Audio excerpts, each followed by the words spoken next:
বন্ধুরা, দুপুরবেলা ঠাডা রোদের মধ্যে পুরে পুরে যাচ্ছি লাইফ বয় ফ্যান ফেস্টে অংশ নিতে। যেমনটা দেখতে পাচ্ছি, প্রচুর পরিমাণে রোদ। আর রাজশাহীর রোদ আর গরমটা কেমন সেটা আপনাদেরকে আর নতুন করে বলতে হবে না। এই অসহনীয় গরমের মধ্যেও আমরা রাজশাহীর রাস্তার সৌন্দর্য উপভোগ করতে করতে চলে যাই রাজশাহী টি বাঁধে। তো এখন আমরা আছি চিড়িয়াখানার সামনে, চলে আসলাম টি বাঁধে। দেখতে পাচ্ছেন লাইফ বয় ফ্যান ফেস্ট, যেটি অনুষ্ঠিত হচ্ছে রাজশাহী টি বাঁধে। সামনে আপনারা দেখতে পাচ্ছেন পদ্মা নদী, এই পদ্মা নদীতেই কিন্তু টি বাঁধটি অবস্থিত। এখন আমরা চলে যাচ্ছি লাইফ বয় ফ্যান ফেস্টের মেইন যে স্পট সেখানে। এই ফ্যান ফেস্টে অংশ নিতে হলে প্রথমে আপনাদেরকে 100 টাকা দিয়ে রেজিস্ট্রেশন করে নিতে হবে, এবং রেজিস্ট্রেশন করলে থাকবে আপনাদের জন্য 2টি লাইফ বয়ের পক্ষ থেকে সাবান স্পেশাল এডিশনের। এর পাশাপাশি আপনারা অংশ নিতে পারবেন মোট 6টি গেমসে। প্রত্যেকটি গেমের জন্য রয়েছে বিভিন্ন ধরনের পুরস্কার। This is the most beautiful river Padma. নদীর পাড়ে বসে থাকার পরে আমরা রেজিস্ট্রেশন করে ফেলি এবং আমাদের উপহারটি আমরা বুঝে নিই। এরপর আমরা নিজেদের হাতে আমাদের পছন্দের দলের পতাকাটি এঁকে নিই। 6টি অ্যাক্টিভিটির মধ্যে এটা হচ্ছে আমাদের ফার্স্ট অ্যাক্টিভিটি। আমি আমার হাতে ব্রাজিলের পতাকাটি এঁকে নিই। আমার পতাকাটি অত ভালো হয়নি। এরপর আমার রুমমেট ওর হাতে ব্রাজিলের পতাকাটি এঁকে নেয়, ওর পতাকাটি অনেক সুন্দর হয়েছিল। তারপর এই পাশে এসে আমি মেগা হুইল ঘুরিয়ে দেই, এবং আমার ইচ্ছা ছিল যাতে ব্রাজিল পরে, কিন্তু প্রতিবারের মতো মেগা হুইলের মতো এটিও আমাকে ধোকা দেয়, এবং এখানে আমার পড়ে যায় হচ্ছে পর্তুগাল। যাই হোক, লাল বাকেটে 2টি বলের মধ্যে একটি বল পড়লেই আমি পেয়ে যেতাম একটি পুরস্কার। তো এখানে আমি ফার্স্ট শট করে দেই, কিন্তু দুর্ভাগ্যবশত বলটি পড়ে না, লাল বাকেটের ধারে কাছেও নেই। এরপর আমি সেকেন্ড শটটি নেই, যেটি সরাসরি গিয়ে হিট করে একেবারে লাল বাকেটে, কিন্তু সেটিও পড়ে না।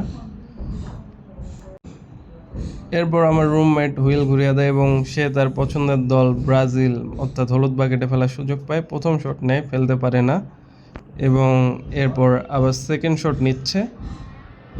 তার সেকেন্ড শটটি অনেক ক্লোজ ছিল, একদম অল্প থেকে বাকেটে পড়েনি। বাকেটে পড়ে গেলে কিন্তু সে পেয়ে যেত আকর্ষণীয় পুরস্কার। আমাদের এরপর নেক্সট অ্যাক্টিভিটি ছিল একটানা একটি ঘরের মধ্যে ঢুকে 20 সেকেন্ড ধরে গোল এইভাবে বলা। কিন্তু এখানে সমস্যা হচ্ছে একটি ফোনের দিকে তাকিয়ে বলতে হয়, নার্ভাসনেসের কারণে আমরা কেউ বলতে পারিনি। এরপরে আমাদের আসে হেড। আমাদের চয়েস করা ঘরে যদি আমরা হেড করে লাগাতে পারি তো আমাদের জন্য ছিল একটি জার্সি। আমি হলুদটি চয়েস করেছিলাম, 2বার হেড করি, কিন্তু 2বার সোজাভাবে গেলেও একবারও লাগে না। এরপর আমার রুমমেট মেরে দেয়, প্রথমটা লাগেনি।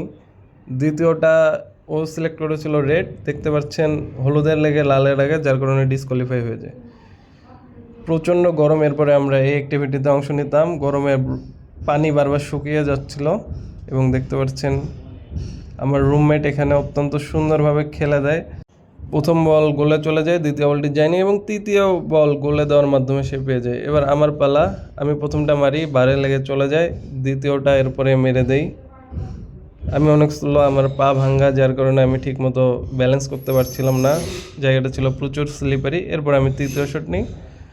এখানে এই অ্যাক্টিভিটির মাধ্যমে আমার রুমমেট পেয়ে যায় একটি আকর্ষণীয় জার্সি, ও পর্তুগালের জার্সি নিয়েছিল একটি। ওর ব্রাজিলের জার্সি আছে, পর্তুগালের জার্সি নেই, এই জন্য পর্তুগালের জার্সিটি নিয়েছিল। এরপর নেক্সট অ্যাক্টিভিটিটি ছিল নিজের পছন্দের দলের জার্সি গায়ের ছবি এআইয়ের মাধ্যমে এখানে সুন্দরভাবে নিজ দলের জার্সি গায়ে একটি ফটো আপনাকে দিয়ে দেবে। তো সবাই অনেক মজা করেছিল, প্রোগ্রামটি যাই হোক অনেক সুন্দর, কিন্তু একটাই সমস্যা ছিল, প্রচণ্ড রোদ আর গরম। এই গরমের কারণে আমরা বেশিক্ষণ না থেকে চলে আসি লাইফ বয় ফেস থেকে। তো বন্ধুরা, লাইফ বয় ফেস শেষ করে আমরা এখন চলে যাচ্ছি বাসার উদ্দেশ্যে। বন্ধুরা, আপনারা যারা রাজশাহীতে আসছেন মানে আছেন আর কি, চলে আসেন লাইফ বয় ফ্যান ফেস্টে, অনেক এনজয় করতে পারবেন, মজা করতে পারবেন। তো ফ্যান ফেস্ট হয়ে গেল, অনেক সুন্দর। আজকে লাস্ট ডেট, যারা এখনো আসেননি চলে আসুন রাজশাহী টি বাঁধে। ধন্যবাদ। মাথার উপরে 40°C তাপমাত্রা, পুরা 40°। রাজশাহীর গরম কি বলবো ভাই, অবস্থা।